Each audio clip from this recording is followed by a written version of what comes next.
Dans cette vidéo, nous allons apprendre à créer un formulaire de connexion rien qu'avec l'HTML et le CSS sans se compliquer la vie. Ouais, c'est parti.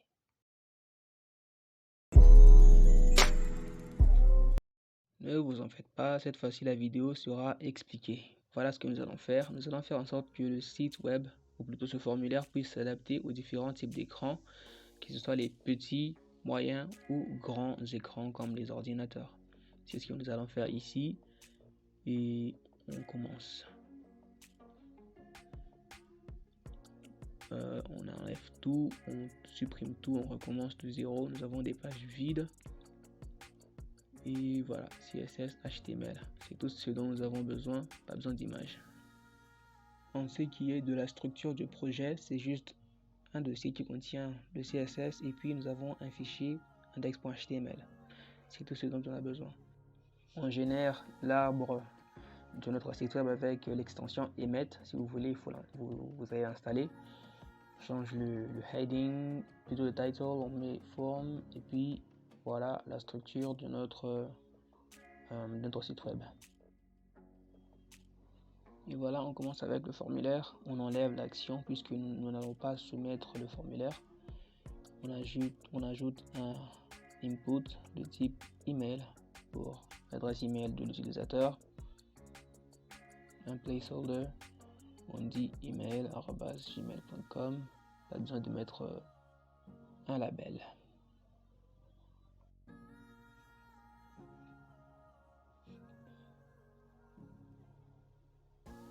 Nous aurons également besoin d'un bouton de connexion qu'on va ajouter juste là.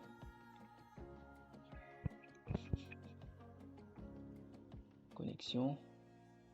Mais aussi de ce texte là ou de ce message pour dire connexion, pour spécifier que c'est un formulaire de connexion.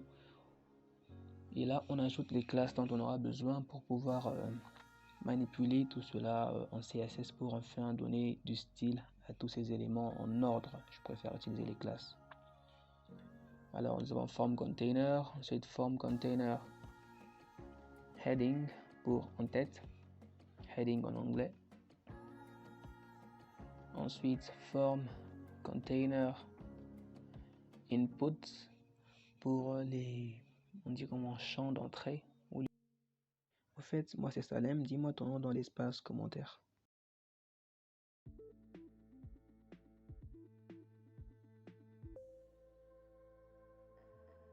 Il y a un petit problème.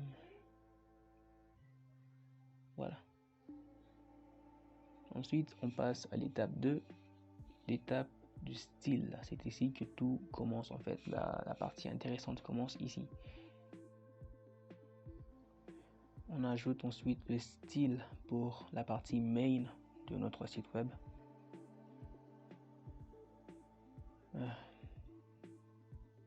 Et la hauteur, la largeur et display flex, ce qui va nous permettre d'aligner les choses au centre. On fait justify content center et puis align items center. Ça va nous permettre d'aligner ça parfaitement au centre, mais il y a un petit problème.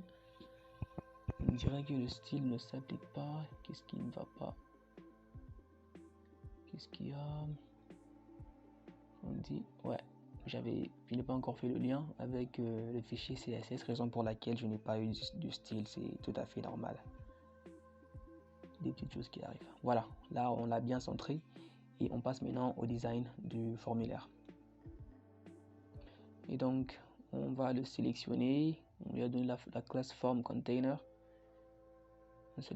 Quand on sélectionne les éléments avec une classe, on met un point au début pour spécifier que c'est une classe. On met position relative, hauteur 60% de l'écran, largeur 45% de l'écran, et la bordure on va faire 1 pixel solide royal bleu.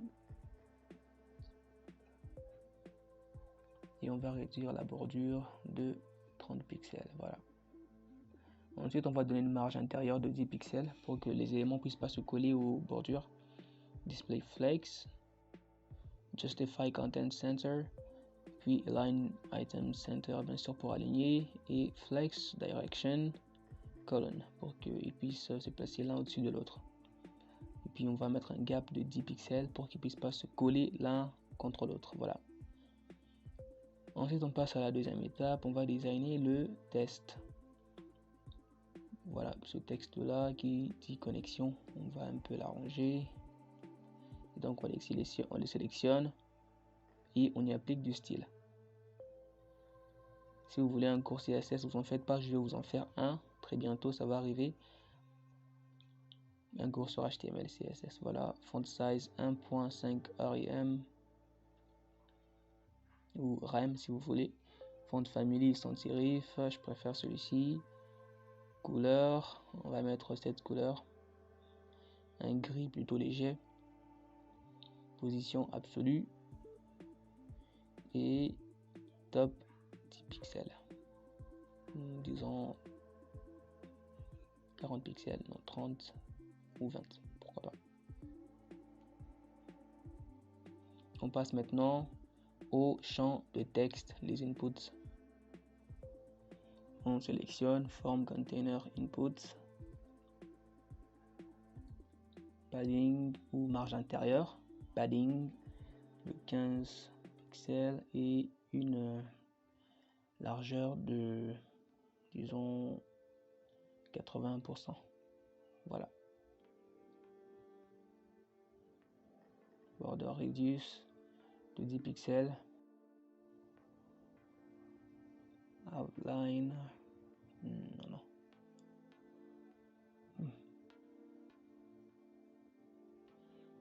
Bordure, on va donner 2 pixels.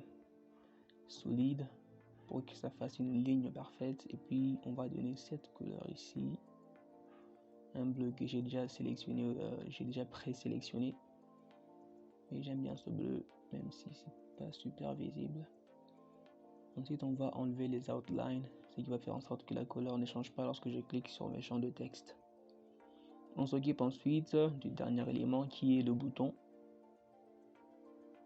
On le sélectionne et on y applique le même style, c'est presque la même chose.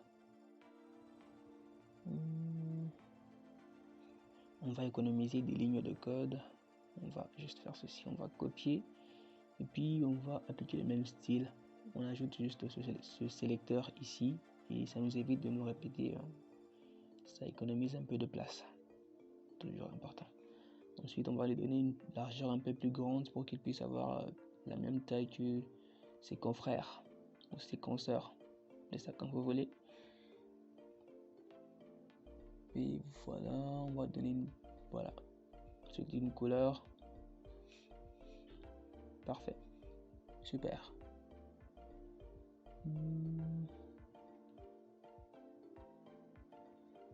Disons 50, c'est bon. 45, trop petit. Ouais, c'est bon. Voilà.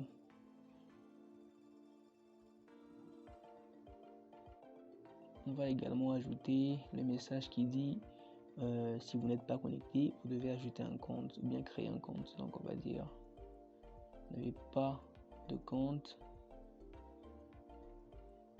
un dièse et puis créer un compte.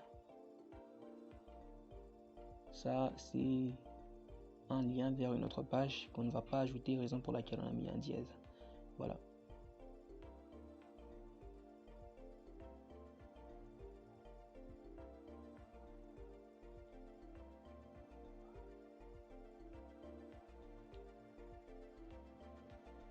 On va donner un effet lorsqu'on navigue sur le bouton, lorsqu'on flotte au-dessus du bouton, on va changer la couleur, ça va devenir un peu plus sombre, juste un effet d'animation, vous allez voir, c'est plutôt sympa, mais c'est un peu trop rapide. On va ralentir tout ça avec la propriété transition pour les animations CSS, in and out, et voilà, c'est un peu plus smooth, disons 2. Cool. Ensuite presque fini, mais dans de heading, non pas pixel, pourcent. Voilà, c'est mieux, c'est beaucoup mieux ainsi. Maintenant, on passe à l'étape 3 qui est le responsive design. On doit arranger ça, c'est très rapide, vous allez voir, c'est vraiment rapide. On va utiliser les media queries en CSS. Donc, c'est-à-dire lorsque mon écran atteint une largeur de 850 pixels, on va sélectionner notre formulaire. Oups. On enlève ça. Voilà. Ok. On sélectionne le formulaire et on va lui appliquer le style qu'il aura lorsque notre écran atteint une taille de 850 pixels. Voilà. On dit qu'il aura une largeur de 90% plutôt.